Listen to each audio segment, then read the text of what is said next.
Good afternoon বন্ধুরা, তোমাদের সবাইকে স্বাগত জানাই শিখাস কিচেন থেকে। আজকে আমি রান্না করছি রুই টমেটো। দেখুন, মাছটাকে ভালো করে ধুয়ে রাখা হয়েছে। এবার আমি নুন হলুদ দেব। 1 চামচ হলুদ দিয়ে 1 চামচ নুন দিয়ে দিলাম, আর একটু নুন দিয়ে দিচ্ছি। এবার আমি গ্যাসটা জেলে কড়াই বসিয়ে দিলাম। সরষের তেল দিয়ে দিচ্ছি। দেখুন, তেলটা গরম হয়ে গেছে। এবার মাছগুলো দিয়ে দিচ্ছি। এটা হচ্ছে কাঁচা লঙ্কা পেস্ট করে নিয়েছি। এই যে দেখছো, রসুন পেস্ট করে রেখেছি। কড়াইয়ে 5 ফোড়ন দিয়ে দিলাম, রসুন পেস্টটা দিয়ে দিলাম, নেড়ে চেড়ে তারপরে টমেটো পেস্টটা দিয়ে দিলাম।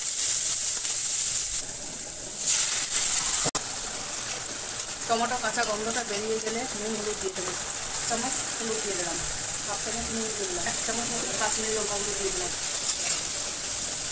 অল্প চিনি দিয়ে দিলাম, কাঁচা লঙ্কা পেস্টটা দিয়ে দিলাম, মেথি গুঁড়োটা দিয়ে দিলাম, দুটো কাঁচা লঙ্কা দিয়ে দিলাম, অল্প জল দিয়ে দিচ্ছি।